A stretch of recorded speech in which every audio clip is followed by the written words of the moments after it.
Hey guys, so it's been a really long time since I sat here with you guys and chatted about some favorites. I think my last favorites video might have been in March of 2017, so it's been a while.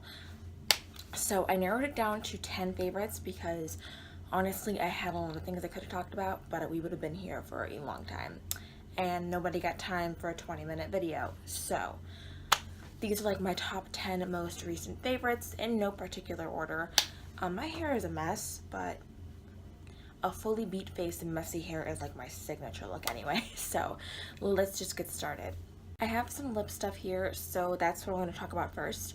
Probably the most shocking is that recently I have gotten into lip gloss. I know. I feel like lip gloss is making a huge comeback in 2018 and I didn't want to be left behind. And I think glossy lips look so stunning, and I used to hate lip gloss because I felt that a lot of lip glosses were really heavy and tacky feeling, but now a lot of the glosses I've tried don't have that feeling anymore. Most surprisingly, I have loved the MAC lip gloss with Patrick Starr in the shade She Better Work. I do occasionally watch Patrick Starr. I'm not like a huge fan of his, but I saw his line with MAC come out and I thought those lip colors were absolutely stunning. But I have owned a MAC lip gloss in the past and they were so heavy and thick and sticky. I hated them.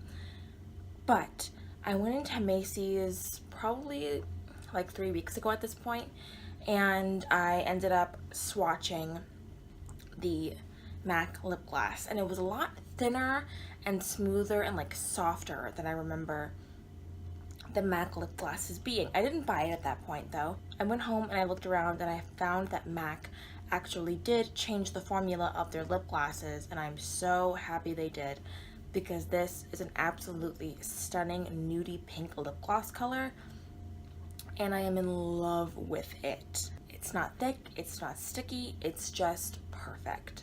The next item is actually a lip liner from ColourPop. This is in the shade K. It's kind of messy looking, sorry about that. I love this lip liner under any nude lipstick. I got this trick from Jackie Aina because she did a video. It was more toward like catered toward like people of color because it was a video of her like trying on really like pale nude lipsticks, and she was explaining that she uses a dark brown lip liner to make them work on her deeper skin. And I saw how beautiful the lips looked when she added this particular lip liner, and it gave her lips so much dimension, and I figured, you know what, I am basically Wonder Bread compared to Jackie Aina's skin tone, but I wanted to try this lip liner out anyway, and I found that if I apply it with like a lighter hand, like I don't go as heavy and kind of like pat it out with my finger a little bit, it gives me this same effect under any nude lipstick. Gives my lips so much dimension, makes them look so much fuller and more plump, and I absolutely love this color for that.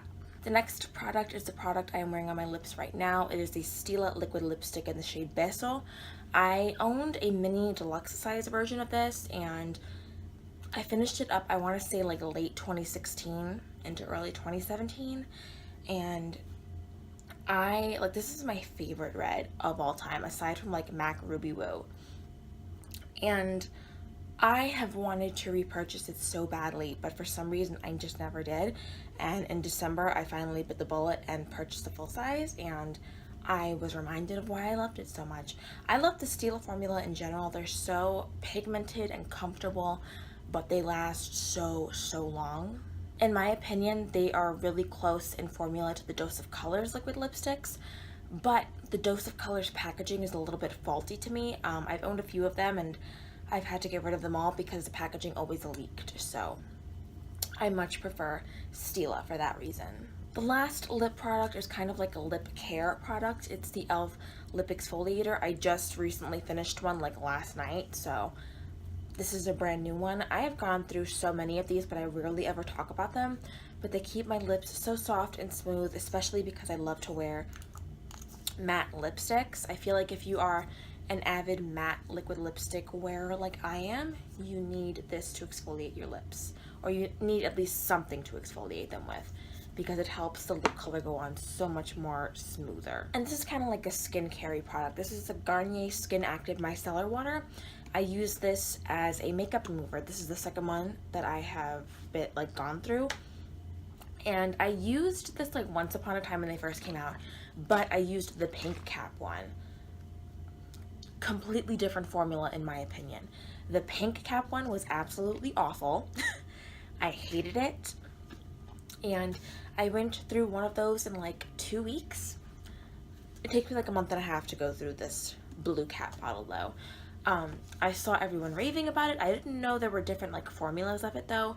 So I was really like skeptical when I picked up the pink cap one, and it was just like not as good to me.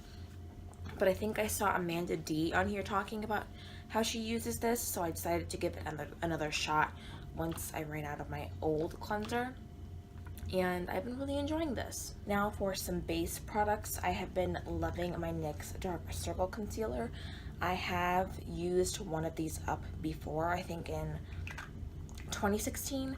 Then I got the NYX concealer, like the color corrector palette, and that is just not as good as this at all. Next is the Maybelline Fit Me Loose powder.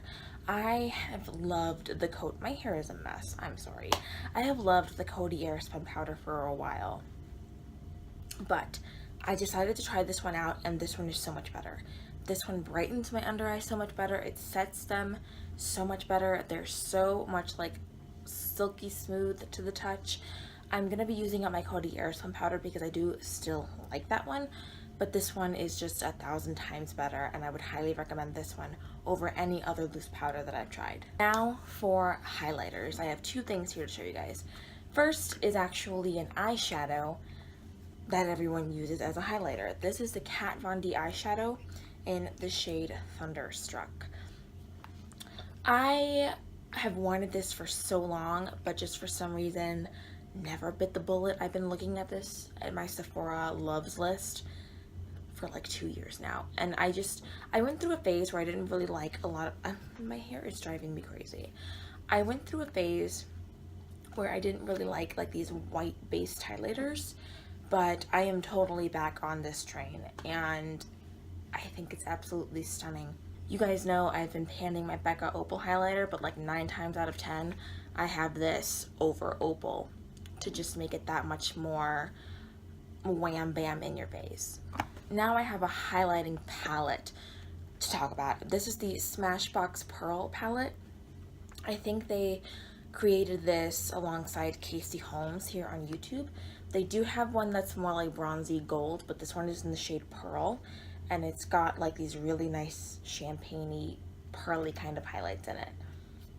And I do like the shade Turn It On probably the most, but they are all absolutely stunning. The one thing I will say is that the shade right here, Blow a Fuse, is a little bit like glittery almost, and a tiny bit chunky. Let me give you guys a swatch of that.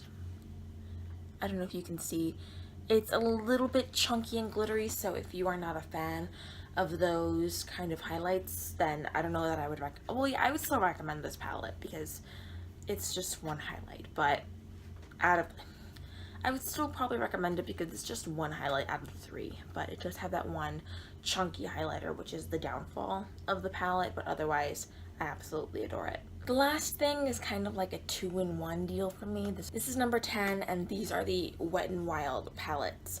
This one is in the shade Rose in the Air, which is a 100% Modern Renaissance dupe.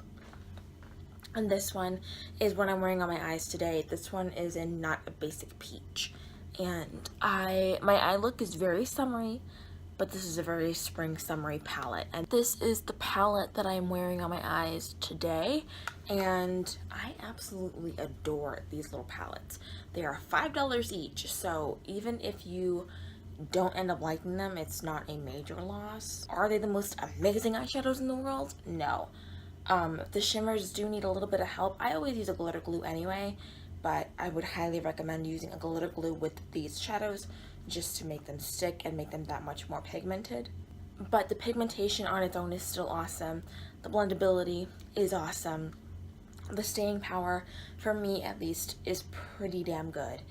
So for $5, hell yeah, I'm gonna absolutely 1000% recommend these palettes. I have been in love with them. I haven't been able to find them at my local drugstore. I did have to order these online, but I am in love with them, especially this one. I used to own the Modern Renaissance palette, but the shadows in there gave me an allergic reaction, so I gave that palette to my godmother. But this palette is like a complete dupe for the Modern Renaissance palette. Like, you can't tell me they didn't try to pull something over on ABH. Like, this palette is a dead-on dupe. And I'm really happy that I have this now. This palette does not give me an allergic reaction because I don't think they used carmine in making this palette, and I'm allergic to carmine. So if you had the same problem where the Modern Renaissance gave you an allergic reaction, try picking this up for $5. And I am a drugstore makeup lover, but I will admit eyeshadows are the weakness of the drugstore. Like, they are very hit and miss. So when the drugstore does something good, like eyeshadow palettes for $5 that are amazing, I am 100% gonna rave about them. So yeah, that was today's video. Thank you guys so much for watching. Please subscribe if you haven't already to make sure you can stick around for the next one. And I will see you guys in my next video. Bye!